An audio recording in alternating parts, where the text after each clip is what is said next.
Hey, how you doing, Professor? Hi, Mr. Devon, how are you? Yourself? Good, good. I had a question for you. Go ahead, Mr. Devon. I was looking under like the grade, and there's something listed as missing, but it says October 21st or something like that. Any idea what's that about? Is it on the grade? Is it on the grade book? It's on the grade, yeah, and it says missing October 17th. I'm sorry. Oh, anything on October 17th, it doesn't apply to you. Maybe after the class, I will check it and see what is that, but it doesn't apply to you. It says written assignment 4, so I figured I'd ask about it. No. The only written assignment you have is the research paper, the two of them, and the project. In other thing, maybe I clicked on something and they became public. So don't worry about it. After the class, I will check it and take it out. Okay. Nothing to worry about. The only thing that you do is those things that I explained that I do every week, which I'm about to show you now. Okay. Like this week, we have I'm about to open it. You can see the screen, right? Yeah, yep. Yeah, we are now in week 10.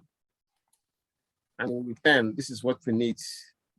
The discussion, question 9, and the research paper 2. Research paper 2, I made it due on the March 20, but I'm gonna extend it to, let me see. I'm gonna extend it to Wednesday, which is March 23. So that you have more time to write it. So these are the things you'll be working on. Don't worry about any other writing assignment because I'm not gonna use that. Plus, it has the October date. That's like a past date. So it doesn't really apply to your class. So the PowerPoint presentation, I have it already in the file or in the models. You can even see them from here. We are in model 9. See, we are in model 9, which is here. So you watch the videos here. And then this is the research paper. The instructions are here. This is the discussion question. And this is the PowerPoint for the week. So now we can begin. Tonight, we'll be working on chapter 10. Well, what we do, we discuss some of the things in chapter 10, and it's effective leadership and human relations. Now, yeah, this particular business writer, very influential one, who have written a lot of materials in leadership and also in in different topics in effective leadership. His name is Peter Drucker, and he's a native of Austria, but he moved to the United States long time ago, very long time ago, 1937. Now, some of the things this author have written, they are still relevant today. And that is one unique thing about the previous renowned scientists, or whether in the science or in the management. So many things they wrote in those days, they are still relevant today. Even though they don't have the computers that we have today, they don't have the technology we have today, but their writings and their theories still influence what we do in management today. Now, this Thomas Drucker, here are some of his conclusions about management and leadership. First one is that workers should be treated as assets. So why is that? Because workers have some knowledge, or they have some knowledge they have some expertise, they have some abilities, skill set and experience. Some of these things are intangible assets.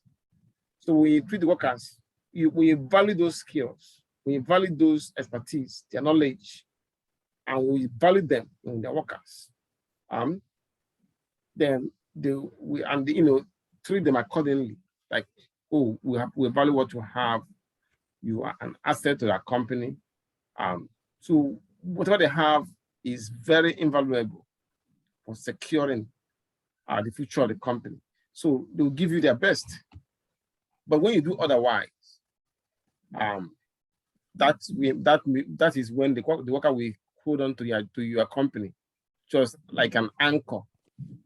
As soon as he or she sees another place that can give him or her what she needs, or that can value her skills, her experience, and her knowledge, and respect them, she will leave. And sometimes somebody might even willing to have a kind of a pay cut, provided that they are comfortable where they are working and they are valued, they feel secure. Then they can take that pay cut. But there are some CEOs, some companies that still believe in the autocratic style, and they keep losing their valuable employees to their competition. Now, so this management writer, Peter Drucker, found that when you treat workers as assets, they feel valued, they feel confident, they feel secure, and they will do whatever they can to ensure that the future of their company is secured. Now, another thing he found out is that organizations should be considered as human community. In the same way you in a community, people go by some norms and values. And when you adhere to those norms and values, some of them are not written, some of them are just common sense things. So, but when you adhere to those norms and values, you avoid a lot of troubles. And then you will, you can interact better, you can mix up better, you can be more productive. So now, the same way he said that companies should be treated in that fashion, or should be considered to be in that fashion, like it's a human community. People workers interact together. When there's a cordial relationship between workers and their fellow workers, and between the workers and their supervisors and their management, it always brings a positive result, positive effect on that company in general. Excuse me. So another thing he found out was this, that there is no business without a customer. Yes, at the end of the day, no matter what you claim to have, whether it's a product or a service, at the end of the day, it boils down to sales. If you don't make sales, that means you don't make rent. That means you don't make utility bills. That means you don't pay your workers. And where those sales come from? Of course, from customers. So without a customer, you have no business. So that's why these days, what we have with customers is you try to have a kind of relationship with the customer, so that there will be some kind of a significant amount of repeat purchase and referral. Now, when you don't have that, you don't have a business. Another thing he's found out, there are several of them, but that I have here, say there may be born leaders, but these are few. Effective leaders can be learned. Effective leadership can. So there might be individuals who are naturally have leadership skills. Excuse me. However, many people become effective leaders after so many failures. So many failures. Now, somebody like Abraham Lincoln, one of the first, the presidents of the United States, he failed in every business he put his hand on. Failed in business, failed in the law practice, failed in everything. But he didn't stop. He tried the presidency and he won. And he became one of the most effective presidents the state have had, So you learn from failure a lot. As a matter of fact, when I was doing my master's, one of the things that my Professor Terrace told us was that any problem, you have to figure out a way to turn it into an opportunity. So don't look at problems as problems, look at them as an opportunity for something, for change, or to learn new things. And it is true. It is true because many companies, as a matter of fact, are growing so fast today because they found a problem in the society, a problem that people really want to solve. So in some cases, people don't know the problem, but they don't know how to solve it.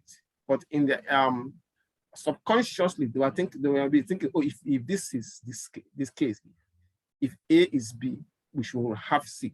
And I'll give you an example. Something with that have to do with the internet in the third world. Now, before I came to the United States, in my country, Nigeria, to have an internet in those days, you must have a landline, and also you have to have a computer. Then buy a modem. Then have to get approval from government, because that time the telephone was basically controlled by the government-owned corporation. So we got approval for the government to get a line. This can take 6 months.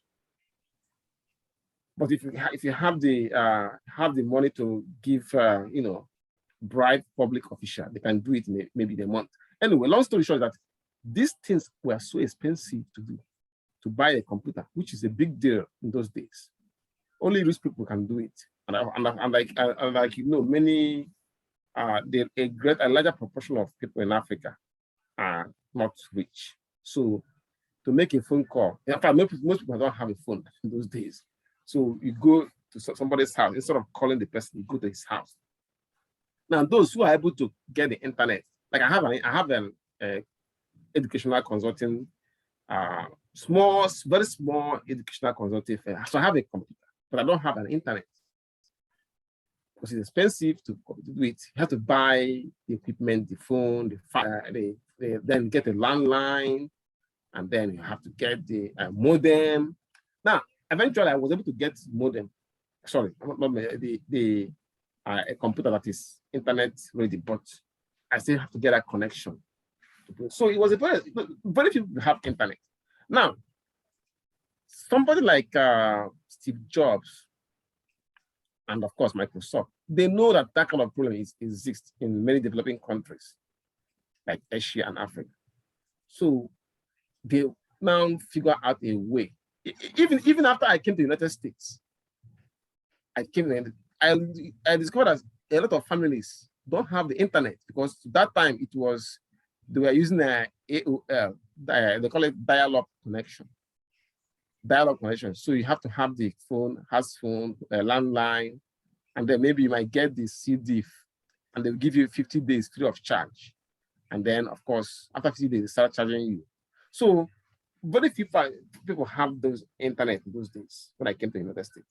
I mean, some people can go to the library and use it, but not everybody. People have landline, house phone, but not the internet. So now they developed, that's a big problem that people don't even know. Some people don't even know that was a problem then, because they can still communicate with their house phone. But then Steve Jobs now brought the smartphone, which he learned from Blueberry. Blueberry came out with the first smartphone, as far as I can recall. But you can use it to do you have limited features that you can use. Now you can use it to take pictures and other things, but to use it to access the internet, then it wasn't one of the features that he has. So Steve Jobs added the internet. So this time, you don't need to have a landline. or do connection, whatever it is. All you need is a smartphone, and then the service. Now, like many people in Africa, especially Nigeria, has phone. So now, so around the 2000, I think it was 2014. My younger brother, every time he's on a Facebook, I was thinking, how does he log into Facebook? He doesn't have a computer. He doesn't have an internet. So how is he in the Facebook all the time? Then he told me he was using his phone.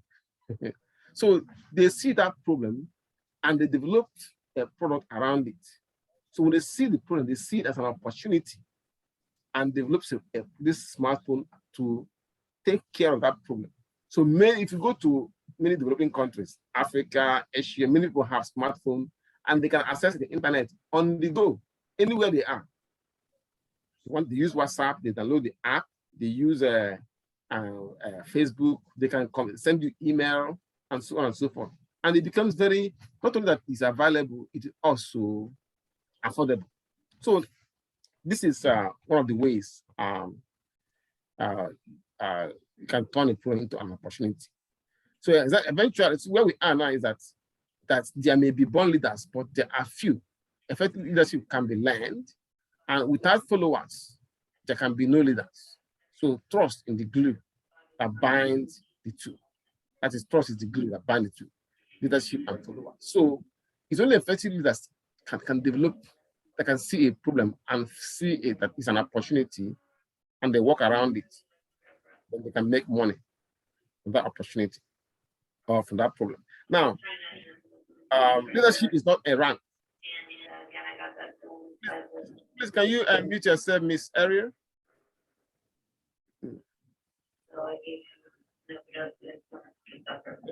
Miss Ariel, can you mute yourself?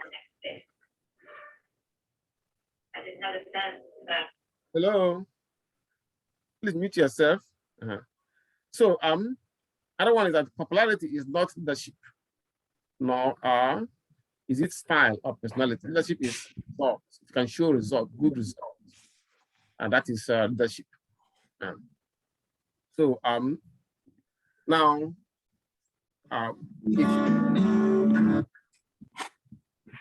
please mute yourself. Wherever you are, please mute yourself.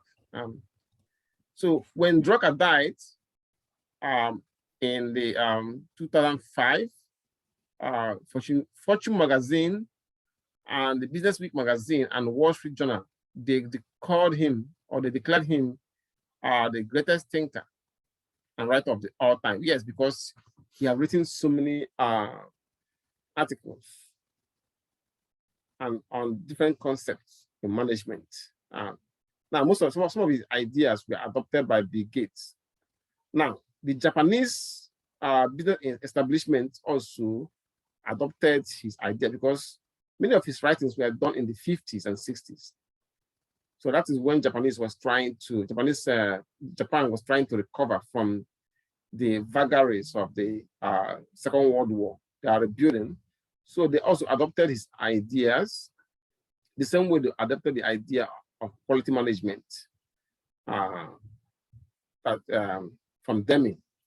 So it was easy for the Japanese establishment to implement it because of the fact that, generally speaking, the Asian culture are used to the value old school, way of life, that because of their Confucian heritage. Well, what do I mean by Confucian heritage? There's this Asian philosopher that we call Confucius. Those of you that this philosophy must have come across the Confucian teachings. I'm going to show you a brief explanation of what he taught, or the thought of Confucius. Now, Confucianism is a Chinese belief system. Well, Confucian is a Chinese philosopher, but the Asian culture generally adopts many of his teachings. This teaching focuses on the importance of ethics and morality, doing the right thing. Things like social and political ethics that are based on filial piety, kinship, value of kinship. That means relationship with the family, familiar relationship, loyalty, loyal to your family, loyal to your king or the leader, loyal to the constituted authority, righteousness, and other things like patience, self-control. That is one of the teachings of this Confucius, call it. So Japanese, being Asians, are very good at following this way of life. So when Peter Drucker brought his beliefs and conclusion about management, it was easy for them to adopt it. They were looking for, and adopting that method and also the total quality management that it was taught by them made them a great country. In fact, as a matter of fact, today Japan is one of the fourth largest economy in the world. You know, there was a time they were doing what they were said. When I was in college in Nigeria in those days, when I was doing my bachelor, we used to talk about the Japanese miracle, how they overtook many US businesses, especially the automobile industry. Even after facing a wide-scale devastation from the war, Second World War. So, Drucker's influence endures today, especially in the booming economies of Asia, where old school values like integrity and humility fit well with their Confucian heritage. Now, look at what the advice that Drucker gave to leaders. So this advice, according to him, by following this advice, they will become effective leaders. One is determine what needs to be done. So determine what needs to be done. Is it to increase sales? Or is it to improve on quality? Or is it to lower costs? How will you motivate your employees towards this end? You know, things like that. Now, another thing is determine the right thing to do for the welfare of the entire organization, depending on the circumstance the organization is facing at the time. What can be done that will improve the welfare of the organization? What can be done? So, like I say, it depends on where your company is now. Is your company having a cash flow problem? Now, is that cash flow problem, is it from sales, declining sales? And why is sales declining in the first place? Is it that customer doesn't like your product? If that is the case, how do you make a product more pleasing to your customers? Things like that. Now, develop the action plan that specify results, probable restraints, future revisions, check-in points, and implication for how one should spend one's time. So all this is boiled down to finding out where you are and how you can move from point A to point B, and how it will affect the company. Whether if it is positive, of course, we always think of how it affects the company's bottom line positively. Now, whatever decision you make based on that action plan, you as the leader, you take full responsibility for those decisions. So you take responsibility for communicating the action plan. You take responsibility for giving your workers or your people the information they need to get the job done. You take responsibility for everything because you're the leader. So another one is that you focus on opportunities instead of on problems. Well, another way of saying it is this: those problems. If you have problem and you say you want to focus on opportunities, what opportunities are you referring to? If there's a problem, let's say now that the company have cash flow problems. That is your problem you have. Now, you can turn that problem into an opportunity. By trying to figure out why they're having that cash flow problem. Why? So you focus on that. So it is when you say focus on opportunities instead of problems. Yes, focus on how to, that problem is actually your opportunity. You turn that problem into an opportunity. Don't think of start thinking, okay, it's a problem due to this factor, due to that factor. Okay, we know that there's a factor. There are things that are causing the problem. But we have to figure out how to move around those factors, how to turn those problems into an opportunity. Go into your records, the sales, if possible. I think it's one of the reasons why some companies, each time you go to their website, they want you to complete a survey after using the website to do some things like paying your bills or making a purchase and so on and so forth. Because they ask you how was your experience using their products. So from those responses, you can figure out what customers are saying about your company and what you need to do. That actually how you need to motivate your employees, to go in line with what you need to do. So, and treat change as an opportunity instead of as a threat. Another one is this: run productive meetings. Different types of meetings require different forms of preparation and different results. So prepare accordingly. Now, of course, if you're having meetings every 1 hour, of course, with employees, if too much meetings might become a disincentive to employees, but you have to figure a way to make sure that the balance the work with the amount of meeting that you're having every week with employees. But let those meetings be productive. Allow everybody, any member of the company that is in the meeting to air their views. So the solution to a problem might be something that you may not even think about, but somebody might say it casually, and that can lit a lot of light in your brain. Oh, this is what I have been looking for.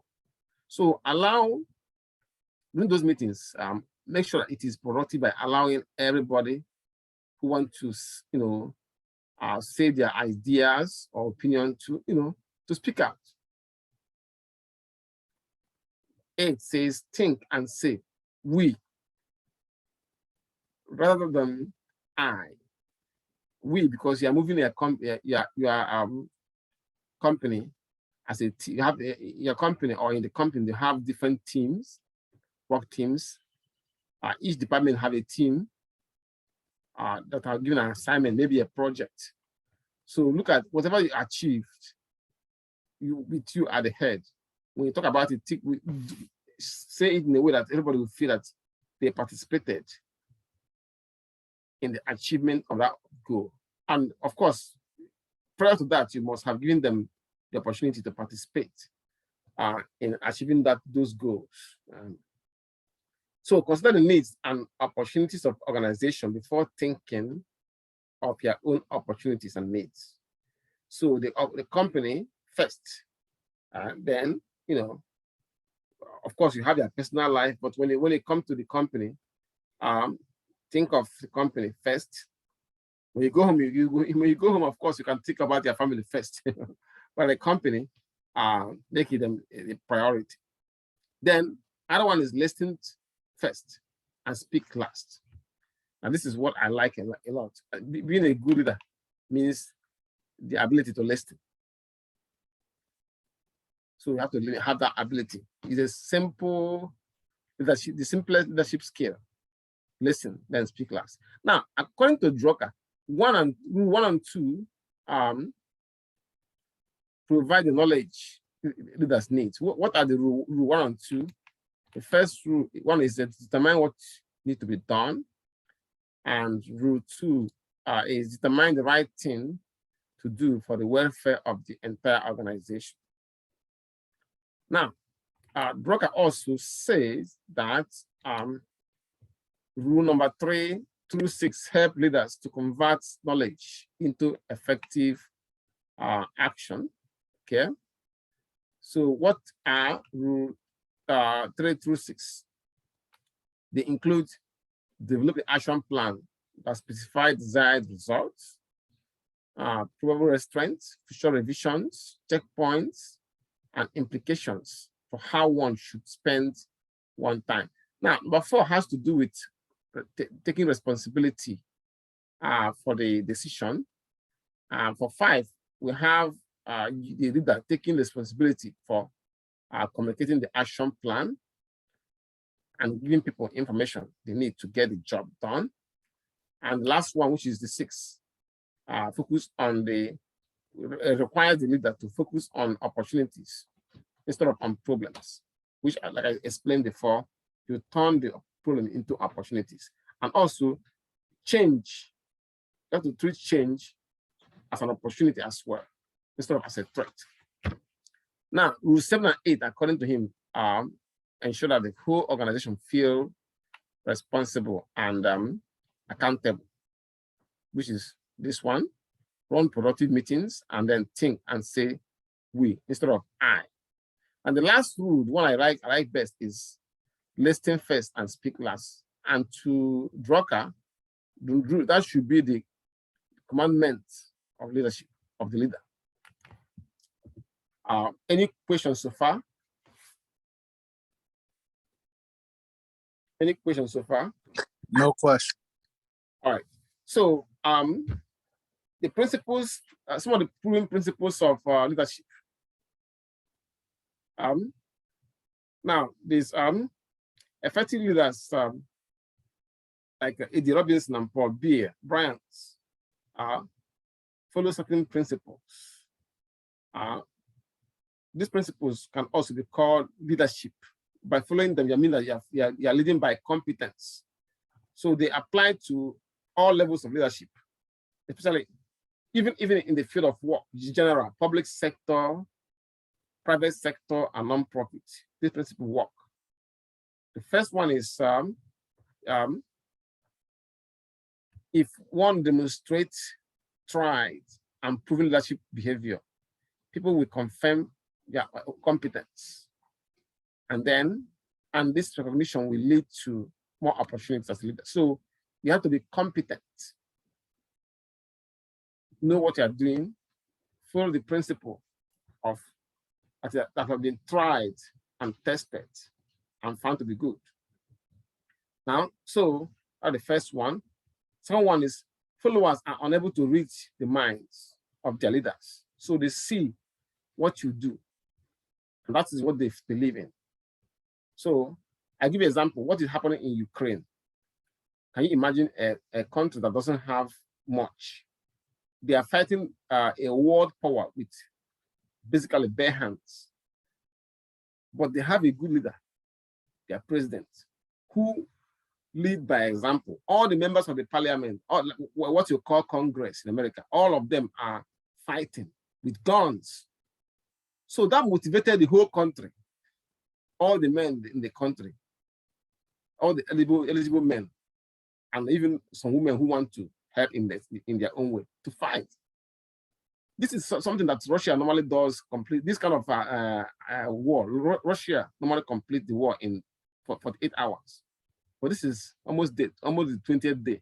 They still have not taken they don't even have control of the airspace.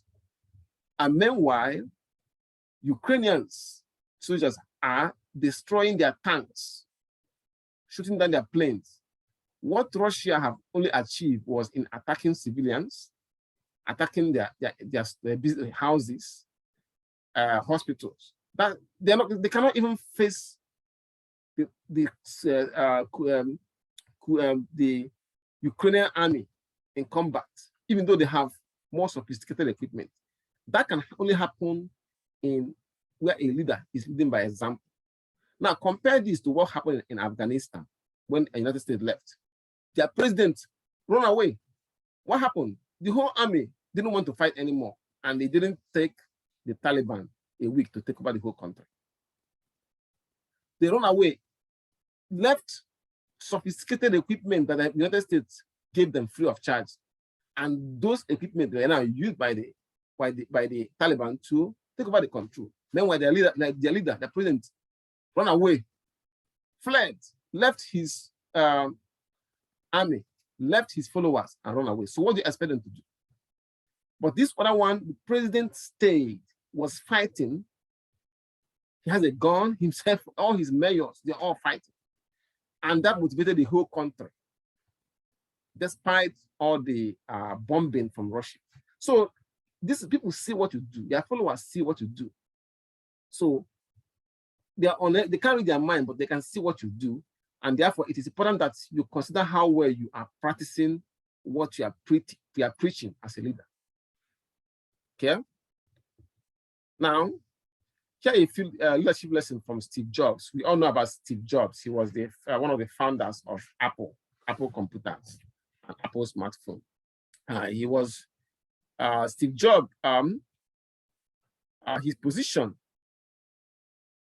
gave me authority, but we know that he wasn't. He was seen as an autocratic leader. Then eventually he changed after many problems. He had many problems with the company. At a point, they even fired him, and then not really fired, they made him to resign. Then he came back again and then built Apple. So he's recognized as a transformational leader. So he learned from both failure and success and was named Fortune magazine as the CEO of the decade. Now, he's some of what experienced leaders like Steve Jobs believes in. They have these are what they consider to be the formula for success. So according to the Walter Isaacson, there are 15 beliefs and practices that worked for Steve Jobs. I wrote Jobs here. It's gonna be capital J for Steve Jobs as a leader. So I encourage you to review these 15 beliefs and practices. One of them is deciding what not to do is as important as deciding what to do. The other one is simplify.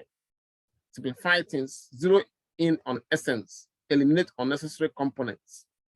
At home, take responsibility for the whole widget. Well, widget is a name we give to a small gadget like a cell phone.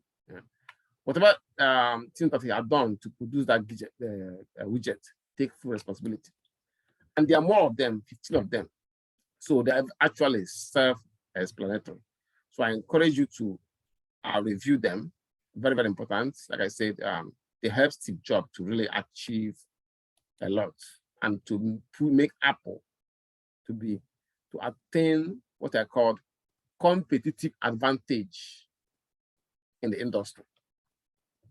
Now, so Steve Jobs model in retrospect. So despite his reputation as a difficult leader, he learned from experience, and he changed from a young and impetuous entrepreneur to become thoughtful and resilient.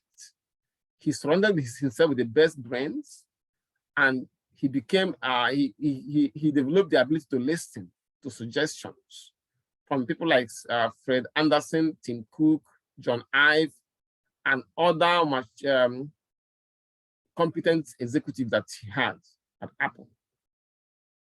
So he learned to listen and improve as a leader. And that made him to make Apple great. So we have less than 1 minute now. I'm going to time us out. Please, after we have time out, log back in 10 minutes so we can continue. Yeah? Professor. Yes, ma'am. Ms. Kenya, how are you? How are you this evening? Good.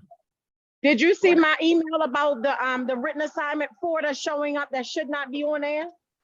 What was showing up? The writing, is it one writing assignment? What's that again? It says it's a written assignment and it's dated for October of 2021. it's showing up as like it's a missing assignment. Don't worry, that I will take care of it. Somebody just said that. Somebody just told me that before Okay, we started. just want to make sure. Yeah, I'll take care of it. Okay. All right. So, don't forget to log back in after 10 minutes.